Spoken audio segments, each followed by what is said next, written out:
Hello, it's Kimberly Layne, leadership and engagement expert and coach, and author of Connections Change Everything. Today we're going to talk about Chapter 6, The Lost Meal, what I call the Lost Meal, the Power of Breaking Bread. As a top sales executive, I felt if I could get somebody out to dinner or out to lunch or even out of the office for coffee, I would be able to build a relationship with them that demonstrated that I cared about them as a person, got to know them as people, and then eventually would get them as a client.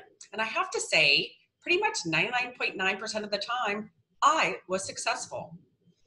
And I feel like today we are losing the art or not believing in the art of the power of breaking bread.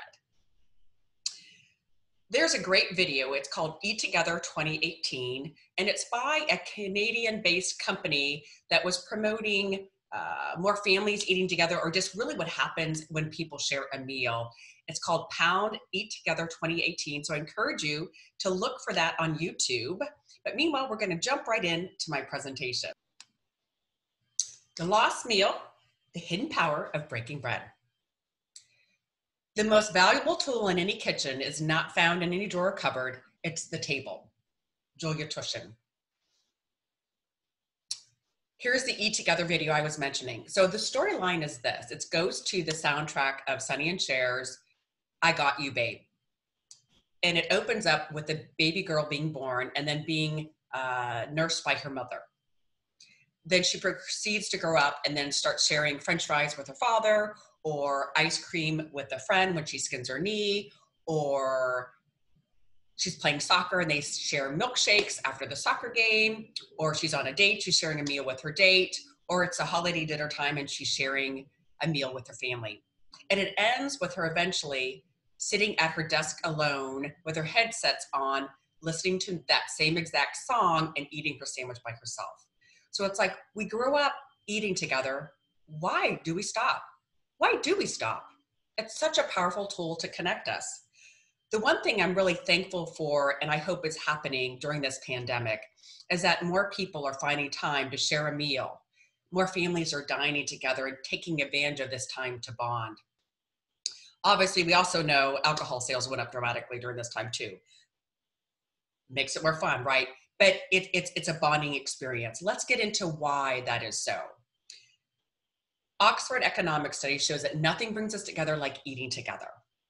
And it improves mood, combats feelings of isolation, and even improves our self-image. Studies show that people are happier if they're sharing more meals with other people than when they are eating alone. And from a professional perspective, it's a great tool. And from a personal perspective, it's a great tool of bonding us. Because why? We're having a shared experience. Think about this. In a professional setting, if I was to have a first meeting with you in your office, we would normally just predominantly talk about business. We might have some social chat in the beginning about how's the weather, or like your office, or I know you've got a picture back there of your family. Tell me more about that. But it's generally predominantly about the conversation at hand and the agenda of that meeting, right?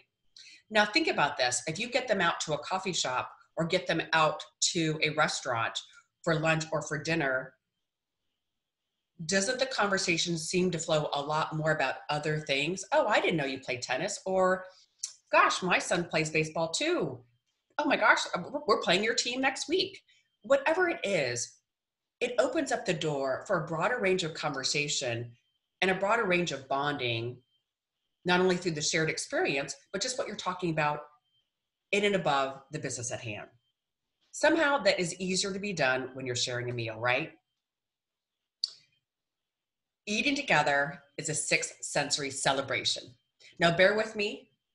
It's a little takeoff off the five senses that we all know, but I think it's worth talking about because that's what's happening. We're having a shared experience. That's why it bonds us. And the shared experience is not just on one item, it's on many levels. Smell, the wonderful smell and aroma of the coffee. Taste, you're sharing this wonderful, amazing, fresh Italian pizza with dripping mozzarella.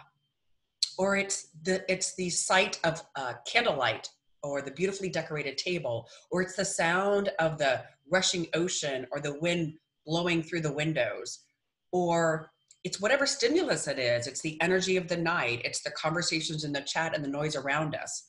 And then finally, the biggest part is you're sharing a common experience, such as an emotion, like laughing, or you're solving a business problem. That is the power of eating together. And if you're trying to build better relationships with your team, remote or in person, or an individual employee, if you can get them out to have coffee even, or coffee in the cafeteria, something to get them out of their office where you're opening up and broadening the ability to have a conversation over much more than just business, and demonstrating that you care about that person.